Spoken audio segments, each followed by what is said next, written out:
అప్పుల బాధలు వెంటాడుతున్నాయా? అయితే 6JVR వారి జాతిరత్నాలు ధరించండి. హాయ్ హలో నమస్తే, నేను మీ కట్టా కార్తీక్. 2029లోనైనా రాబోయేటువంటి కాలంలోనైనా మళ్ళా తిరిగి తన అధికారంలో రావాలంటే లోకేష్ని ఎదుర్కోవాల్సిందే. లోకేష్కు ఉన్నటువంటి శక్తి సామర్థ్యాన్ని, క్రెడిబిలిటీని దెబ్బతీయాల్సిందే అని ఒక అంచనాకి జగన్మోహన్ రెడ్డి వచ్చాడా? ఎందుకంటే ఈ మధ్యకాలంలో వైసీపీ చేస్తున్న ప్రతి ప్రచారం కూడా లోకేష్ టార్గెట్గానే చేస్తోంది. మన సింగయ్య భార్యతో చెప్పించిన మాటలు చెప్పిందో మొత్తానికి జగన్మోహన్ రెడ్డి గారిని కలిసిన తర్వాత పెట్టిన ప్రెస్ మీటు, సింగయ్య కేసు అది లోకేష్ గారికి ముడిపెట్టే ప్రయత్నం, అది ఒకటి విషయం. అయితే నిన్న మొన్న పేరు నాని గారి ఆడియో కాల్ ఒకటి లీక్ అయింది. గుడివాడలో ఏదో గొడవ జరిగితే ఆ గొడవకి లోకేష్ గారికి ముడిపెట్టి, బీసీ మహిళ మీద జరిగిన దాడికి లోకేష్ గారికి ముడిపెట్టి రాష్ట్ర వ్యాప్తంగా రచ్చ చేయాలి అని ఒక ప్లాన్ గీసే ప్రయత్నం, ఒక ప్లాన్ చేసే స్క్రిప్టెడ్ ప్రోగ్రాం. ఇది పక్కన పెడితే ప్రతి వైసీపీ మంత్రి ప్రెస్ మీట్లో కానీ, మీటింగ్లో కానీ, జగన్మోహన్ రెడ్డి గారి పర్యటనలో కానీ, లోకేష్ గారి మాట కానీ, రెడ్ బుక్ ప్రస్తావన కానీ వస్తూనే ఉంది. ఎందుకు ఇంత టార్గెట్ లొకేషన్ చేస్తూ ఉన్నారు? మాట్లాడుకునే ప్రయత్నం చేద్దాం. నాతో ఉన్నారు సీనియర్ జర్నలిస్ట్ డివి శ్రీనివాస్ గారు. సార్ నమస్కారం. నమస్తే సార్. జగన్మోహన్ రెడ్డి గారి ప్రతి పర్యటనలో ఆయన మాటల్లో లోకేష్ గారి ప్రస్తావన రాకుండా మాట్లాడట్లేదు ఒకటి. తర్వాత వైసీపీ నాయకులు కింద స్థాయి మాజీ మంత్రులు, మాజీ ఎమ్మెల్యేలు ఎవరు ప్రెస్ మీడియా ముందుకు వచ్చినా, ఎవరు ఏ ప్రోగ్రాం పెట్టినా లోకేష్ గారి గురించి ఏదో ఒక ప్రచారం చేసే ప్రయత్నం చేస్తూ ఉన్నారు. లోకేష్ గారి గురించి అనేక ప్రచారాలు పుట్టించి నన్ను నమ్మించే ప్రయత్నం చేస్తూ ఉన్నారు. ఎందుకు ఇంతగా లోకేష్ని టార్గెట్ చేయటం? అంటే దీన్ని బట్టి లోకేష్ ఎంత బలవంతుడో అర్థం చేసుకోవాలి. అంటే వీళ్ళ భయం, లోకేష్ బలం. ఇప్పుడు అతను అంత బలవంతుడుగా మారాడు కాబట్టి వీళ్ళు ఇంత భయపడుతున్నారా?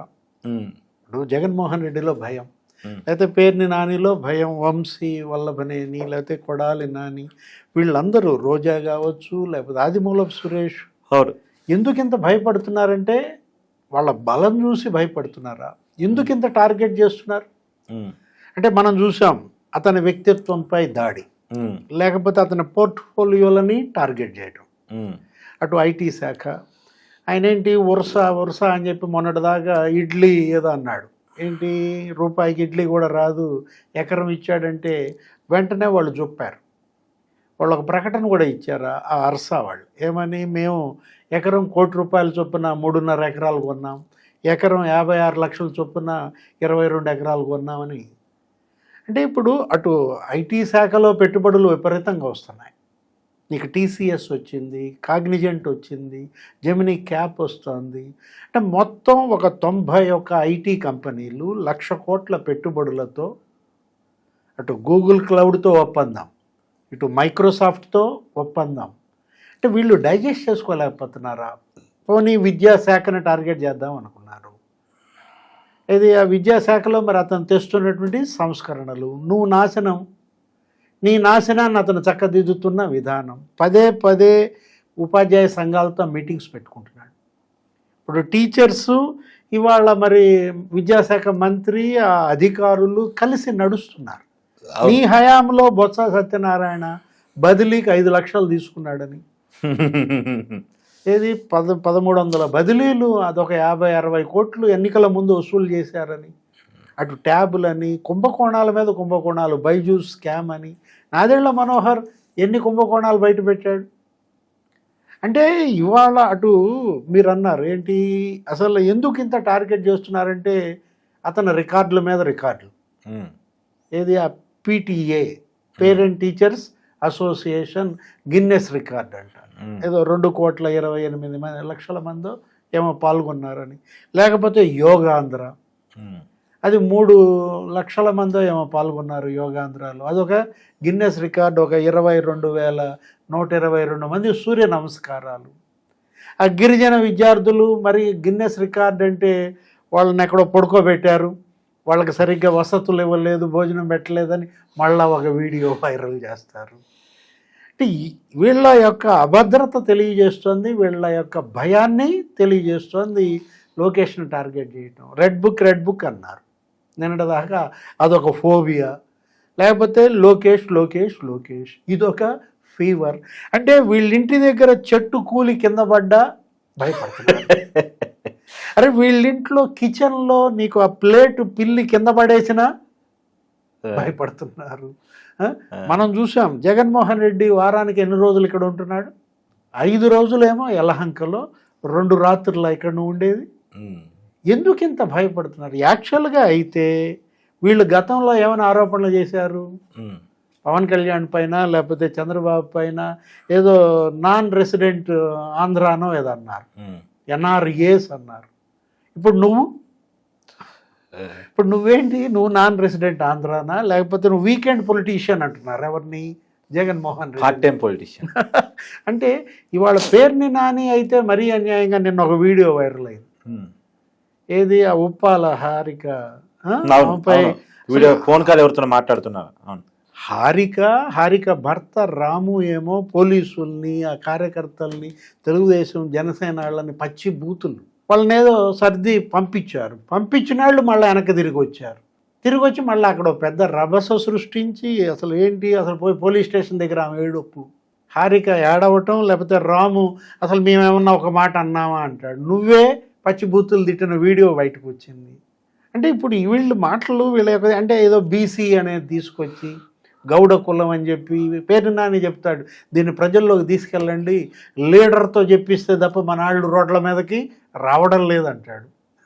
అంటే ఇప్పుడు బీసీ గౌడ అనగానే వీళ్ళు ఏమంటున్నారు, ఆ పిల్లాడిని సజీవ దహనం చేశారు. ఎవరతను? అమర్నాథ్ గౌడ్. నా అక్కని ఏడిపియద్దురా అన్నాడిని ఏం చేశారు? అప్పటిని అతన్ని పెట్రోల్ పోసి తగలబెట్టారు. 15 ఏళ్ల పిల్లాడు, 10వ తరగతి చదివే అమర్నాథ్ గౌడ్ని సజీవ దహనం మీరు చేసి ఇప్పుడేదో ఉప్పాల హారిక గౌడు ఆమె ఏడిచిందని నీకు సానుభూతి వస్తుందా? అంటే వీళ్ళు ఇవాళ ఏంటంటే లోకేష్ని టార్గెట్ చేయడం ద్వారా మళ్ళీ బతుకుదాం అనుకుంటున్నారా? అంటే వీళ్ళని చంపింది లోకేష రాజకీయంగా, అందుకే మళ్ళా లోకేష్ ద్వారా బతకాలన్న వీళ్ళ తాపత్రయం. ఇప్పుడు లోకేష్ని వీళ్ళు ఎంత టార్గెట్ చేస్తే అతని ఇమేజ్ అంత పెరుగుతుంది, మీ ఇమేజ్ అంతా డ్యామేజ్ అవుతుంది. ఎన్నికలకు ముందు లోకేష్, ఎన్నికల తర్వాత లోకేష్, ఒక ఫీవర్, ఒక ఫోబియా కనపడుతుంది అన్నమాట వీళ్ళల్లో. వీళ్ళు మేము ఫలానా అభివృద్ధి చేశాం, ఫలానా పెట్టుబడులు తెచ్చాం, ఈ కంపెనీలు తెచ్చాం అని చెప్పుకునే పరిస్థితి లేకపోగా, అంటే ఈ రప్ప భాష, ఈ నరుకుడు భాష, వాళ్ళు కూడా మాట్లాడుతూ పేరుని నాని ఏమంటాడు, నేను చీకట్లో కాదురా పట్టపగలే నరకమని చెప్తాను అని అంటున్నాడు. ఈ నరుకుడు వల్లే కదా మీరు ఓడిపోయింది. అవును, అతనిలో ఏమాత్రం మార్పు రాలేదు, ఏమాత్రం తగ్గకపోగా ఒక ఫ్రస్ట్రేషన్ కనపడుతుంది. అంటే నేను జైలుకి వెళ్ళక తప్పదు అన్న భయం కనపడుతుంది. ఈ అరుపులు, ఈ కేకలు ఇదంతా కూడా ఏంటనమాట, భయంతో. ఇప్పుడు నిద్రలో కలవరిస్తారు చూసావా, అంటే భయపడితే పిల్లలు కలవరిస్తారు. వీళ్ళు పిల్లలు కాదు, వీళ్ళు రాక్షసులు. అంటే వీళ్ళకే భయం రుచి చూపించాడంటే లోకేష్. నిజంగా ఇవాళ ప్రజలు ఎందుకు లోకేష్ని మద్దతు ఇస్తున్నారంటే కారణం అదే. సరే, ఇప్పుడు లోకేష్ రాజకీయ భవిష్యత్తు ఒక పక్క అడ్డుకోవటానికి శతవిధాల ప్రయత్నాలు, అతని మీద పడే ఇంపాక్ట్ ఒకప్పుడు లోకేష్ క్యారెక్టర్ని ఏ రకంగా అసెస్ చేశారు, లోకేష్ని ఏ రకంగా చిత్రీకరించారు మీకు తెలుసు. కానీ అవన్నీ దాటుకొని తానేంటో నిరూపించుకొని మొన్న ఎన్నికల్లో 90,000కు పైగా మెజార్టీతోటి ఎప్పుడు టీడీపీ గెలవని స్థానంలో గెలిచి ప్రూవ్ చేసుకున్న వ్యక్తి లోకేష్. ఈ రోజు వరకు దేశ ప్రధాని అన్ని గంటల పాటు ఏ వ్యక్తికి అపాయింట్మెంట్ ఇవ్వలేదు, ఒక్క లోకేష్కి తప్ప. ప్రైవేట్ టైంలో అఫీషియల్ మీటింగ్ కాక ఈ మొత్తం పరిణామాల్లో లోకేష్ సాధించిన ఘనతలు ఒక పక్క కనపడతా ఉంటే, లోకేష్ పొలిటికల్ లైఫ్ని కిల్ చేయడానికి చేస్తున్న ప్రయత్నాలు ఇంకో పక్కన కనపడుతున్నాయి. ఏ రకంగా చూడాలి? మీ పొలిటికల్ లైఫ్ సంగతి మీరు చూసుకోండి. నేను ఎలా బతకాలి, నా పార్టీని ఎలా బతికించాలి అనేది లేకపోగా అవతల వాళ్ళని రాజకీయంగా లేకుండా చేయాలి, అదే కదా. ఇప్పుడు గతంలో కూడా మనం చూసాం, వివేకానంద రెడ్డి అడ్డు తొలగించుకోవాలి, కడప లోక్సభ మనకే శాశ్వతంగా ఉండాలి. ఇలాంటి కుట్రల వల్ల మీరు పాముకున్నదేంటి? 151 నుంచి 11కి ఎందుకు వచ్చావు? ఈ అభద్రత వల్ల, ఈ అసూయ వల్ల. ఇప్పుడు ఇవాళ వీళ్ళు రగిలిపోతున్నారు అసూయతో. ఏది లోకేష్ మీరు అన్నారు, ప్రధాని మోడీ పిలిపించి మరి ఆ కుటుంబంతో అటు లోకేష్ బ్రహ్మణి దేవాంశతో ఆడుకోవడం, ఆయన ఏంటి లోకేష్ని ఎలా ఎదగాలో రాజకీయంగా నేను ఆయన దగ్గర చాలా నేర్చుకున్నానని లోకేష్ చెప్పటం.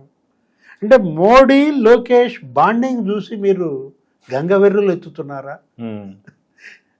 అంటే లోకేష్ ప్రధానిని కలిసిన వెంటనే జగన్ అరెస్ట్ అనుకుని భయపడిపోవటం. ఇప్పుడు రేపొద్దున చంద్రబాబు వెళ్తున్నారు ఢిల్లీ, ఏది అమిత్ షాతో భేటీ, మళ్ళా భయమా? అమిత్ షాతో చంద్రబాబు ఎప్పుడు కలిసినా భయపడిపోతున్నారు. ఏది రేపు అరెస్ట్, ఎల్లుండి అరెస్ట్, అదేదో తొందరగా అరెస్ట్ చేసేస్తే పోద్ది, భయం అన్నా పోతుందన్నమాట. ఇలా ఒకరోజు అరెస్ట్ చేసిన కన్నా రేపు అరెస్ట్ ఎల్లుండి అరెస్ట్ అని ఇంకా ప్రమాదకరమైన భయం సార్ అది. భయంతో చచ్చిపోయేటట్టున్నారు వీళ్ళు. నిజం చెప్పాలంటే వాళ్ళు కూడా ఒక స్వీట్ రివెంజ్ తీర్చుకున్నట్టుగా కనపడుతుంది. వీళ్ళని అరెస్ట్ చేయకుండా మిగతా వాళ్ళందరినీ అరెస్ట్ చేసుకుంటా ఒక పద్ధతి ప్రకారం వస్తుంది ఏది చంద్రబాబు ప్రభుత్వం. అంటే వాళ్ళందరినీ అరెస్ట్ చేయటం ఎందుకు, నన్నే లోపలేస్తే పోవాలా, హాయిగా లోపలికి వెళ్ళి షటిల్ ఆడుకుంటా. జగన్మోహన్ రెడ్డి ఆ తాపత్రయం. టైము దేనికైనా టైం వస్తుంది. టైం వచ్చినప్పుడు ఎవరు ఏది ఆగదనమాట, ఎవరు కాలానికి ఎదురీదలేరు. Thanks sir. నమస్తే.